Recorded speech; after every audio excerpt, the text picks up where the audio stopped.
This is Slim here, YCS Pasadena, and we are here with Simon He.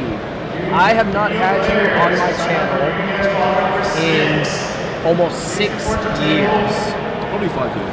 6 years, something like that, give or take. It was YCS Seattle, kind of 2012, 2013, something like that. But first and foremost, I just want to say welcome back.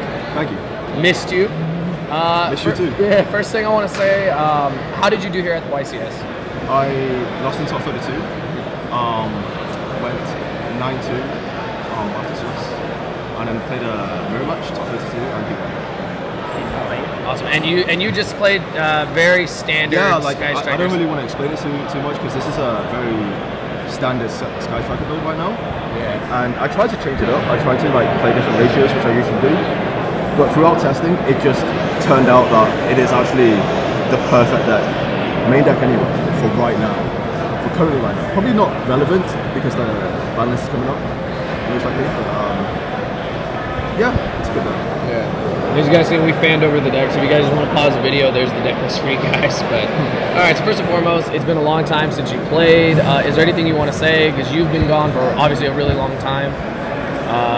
What are your thoughts, like coming back to the game? Like, how different is it now? It's quite different, oh my god. Like so the last time I played, there were no link monsters. Monsters weren't spells. There's no, like, the time rule was different, and you can draw a 6 card on your first turn.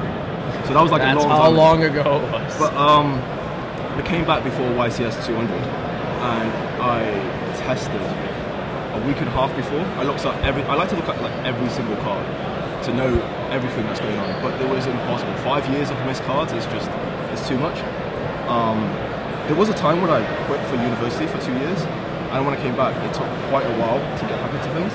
But I learned from that, and I thought I could efficiently get back into the game and do some things that were pretty much like time wasting, and I had some like techniques to just test like really fast. But a week and a half for 5 years is just not enough. So I did like the worst I've ever done at any event at YCS 200. So yeah, it was really difficult. It was really difficult. The time rule makes it so that you can't just test online anymore, because like you could, like for example this mirror match, I can win in 2 hours online, but the strategy is just different. If you play in a tournament with that time rule, you have to play so differently. You have to test with a time strategy in mind, like cards you play, cards you side, etc. So it was really tough coming back into that, and yeah, like learning how to play these. All these link monsters. Like just link monsters in general was crazy. Like everyone was telling me about U-Link and actual link. I was like, what is an actual link? What is a U-Link? And because people say U-Link, but like the official manuals they say actual link. So I was like, what the heck? It's co-link and it's link. So I was like, it just got a bit too much. But yeah, big shout out to Merlin Schumacher. From Germany, he helped me with rulings. Like I come up with hypothetical situations in my head like all the time when I need to practice. So I asked him day after every single day. I have like paragraphs of like ruling questions to ask him, and he always answers every single one of them. That was a really big help. And Joshua Schmitz as well. Like he helped me a lot with testing and deck building, etc. So they got me back into the game. I asked a few people that I knew, that I trusted, that they know what they're talking about. So. Yeah, it was difficult to answer your question. It was difficult coming back. I guess the next question is, are you happy that you came back? A lot of people, like, when they quit... Yeah, okay. Yeah, there was no... I can do a separate video about what happened, because I never really made an official announcement, which I was going to.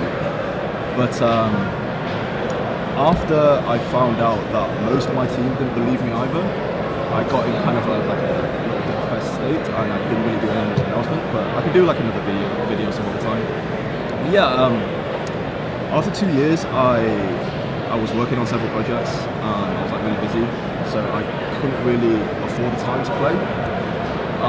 And partly because I didn't really want to, I was kind of still salty about the situation.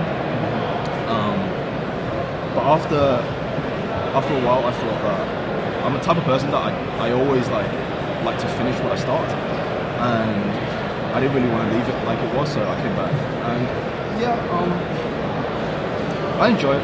Enjoy seeing people like you there, meet people like you, and you. Seeing like some old faces, even though I don't know anyone.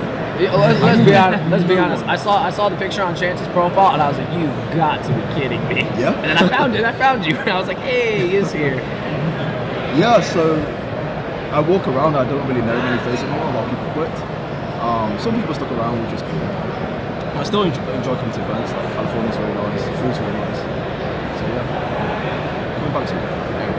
And I would say, like, the next thing is, you know, now that you're back, you did play, honestly, probably one of the best decks in a lot of players' eyes. What do you honestly think of this format? Because I feel like you came into a format that's, a lot of people have, like, different biases towards it. They think it's awful. They think it's one of the worst formats we've ever had. Whereas people that, like, press on, they feel like there's a lot of decks, there's a lot of options. And there's FTKs around. What do you honestly think? Right, okay, so there's always people complaining about the format. And everyone is in the same shoes, so there's no point complaining whatsoever. Because like you always still see some of the consistent players still topping, so that degree of skill is still there. Obviously, there's the degree of luck, but if you know what you're doing, it's okay. About this particular deck, I was really bad with it the first time I picked it up. It takes a lot of skill to play this deck properly. Like it's okay, like you can copy the best deck, but it takes a lot of skill playing correctly against all the matchups, playing correctly towards timeout. So in that respect, it's very skillful, and it's not about really the format. The format's good. FTKs, if you build an FTK, you should play it like it's, you know, the skillful part is in building it, figuring out, and building a consistent deck around it. But playing it, it just doesn't seem like fun. Like I've never played an FTK ever before. It's like you put it in this turn, it's like it's not really a game. You're putting this in to do anything. But even the most consistent FTKs, like the one right now, they are not as good as you think. So it's not very good right now. I don't even think that are there any in the top phases today? There might be one, or it's not as many as I think. There's more Goki and more Striker, I think, and than that's anything. Because the surprise factor is gone. So when it first came out, it was no one was maining draws or siding draws. So and no one knows how to play with it. But once it's known, you can side with the right cards, you can main the right cards, and then people know how to play against it. And that deck kind of implodes on itself if it hits too many of the dangers. So it's not great. Like the Goki deck is probably better because like the good players, they don't really fall under draw knockbird, and like cherries on firewall hurts a little bit, but they can still do a lot of stuff as well. So I mean the format in general is very good because I don't want to say back in the day, it feels sort of rude. But yeah, back in the day, there's only like one very good deck or two very good decks, and that's not really fun because people always complain about that, you know, you have to play the expensive decks. But now there's everything. There's like Trickstar can work depending on like which one I go to. The FTK is going to work, the Sky Strike can work, Funny Dragons, Cyber Dragons, there's two in the top 32 right now, it's insane. Yeah, so like it's really fun because you can play any deck that is like top tier, and if you are very good at the deck, then you can do well. So there's very like many options. It's still very skillful because you need to know all the matchups, not just one or two matchups. The only thing I really have to complain about, and I think everyone's complaining about this, is the time rule. Oh, yeah. I've not heard anyone say good things about the time rule, not even staff members. I've spoken to some staff members, some reps, and they couldn't say some things, but like basically some suggested that it doesn't really save time in practice, only in theory. But I understand why they did it, because the problem is now each turn can take up to 10 minutes, and you can't have it as like one turn, two turns. Like you can't have it as 2 turns each in time. That would go on for like potentially more than an hour. So the problem is actually you have to change so many things so that the turns take under 5 minutes, even the combo decks, which like even in Teledad format, they don't take that long. So like you get more turns, you get more interaction, and then in that respect, the time rule doesn't really matter that much. Because with everything being able to take like 10 turns, if you combo off, and the time rule like stopping on that phase, I mean, many people have said this. The time rule is very explosive. Like, like the judges don't want you to do it, but I mean, if you legally play quick, like 2 seconds per move, 3 seconds per move, that's not like slow play.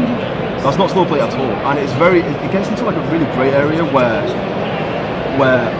if you know that it's towards time, then you're obviously not going. You're obviously going to play like a different way, not slower, but you just don't play really fast.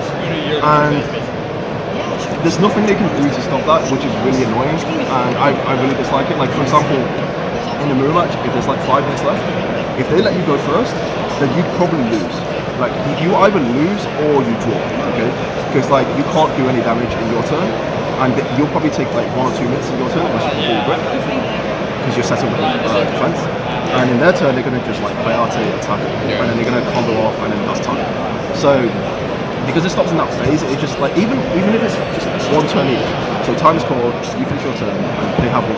That's like much better. It makes the rule a bit less exploitable. And I feel it's very unfair that Konami like punishes people in a certain way. Because like if you play let's say at the very beginning, first turn, if you play take like 20 seconds per move, that's not slow play. Like, no one really like stops you and say that's slow play. But like towards the end, if you're taking like 10 seconds or like 20 seconds, that's slow play. So it's not consistent, you know, and you really do have to think during that time because it's very pressurizing. I've had some times where like people thought I was slow play, but I've got like 20 different options, and each option branches out to other options, and towards timeout you're pressurized as well, and that's another skill. You have to learn how to play well in timeout even under the pressure. But if they cause the problem and they're penalizing people to play correctly under the problem that they caused. So it's not nice, but it is what it is. You have to deal with it right now. Pretty much covers anything. Is there anything you want to talk about? Anything you want to say? I know you said you want to make a separate video about like everything that happened back in the day. But is there anything? Yeah, but I mean, is there anything you want to say like about being back? About continuing to play? I'm glad to be back. It's fun. It's fun. I mean, like I scored 2 events. YCS London and Utrecht. Like, YCS London, it was just I did better, but like it's still I still didn't do as well as I should have done. This event, I'm actually quite happy to have topped this event because during the Swiss there was like sometimes I played very small mistakes, which I call soft mistakes. But I played in one match. In one match in the 2 games, I played like 2 hard mistakes and 3 soft mistakes. So that's something like when I was like at my peak, I wouldn't accept that at all. Like, I would be very frustrated like I was now. But now I get to learn a lot more. Like you can only improve from your mistakes and if you learn. And once you're at a certain level and you have no one to learn off, you come up with your own theories and it's harder to learn. But now I'm like dropped back down, so it's like I'm learning from my mistakes again and it's a lot better. So yeah, I'm glad I can still improve. Yeah, it's fun. Awesome. All right, man. Well, I think that pretty much covers everything. We got the deck. Everything, like I said. If you guys want to see it again, all you got to do is freeze it right there. But Simon, first and foremost, thank you for the interview. Thank you for the deck profile. Welcome back to the game, and we hope to see you at more events. And we hope to come to Europe. Yeah, I hope to see you too. Yeah, exactly. Come to Europe. I know. We have to come to Europe. So yeah, you guys heard it. We have to come to Europe. Yeah. Anyways, thank you for the deck profile. Congratulations on your top 32.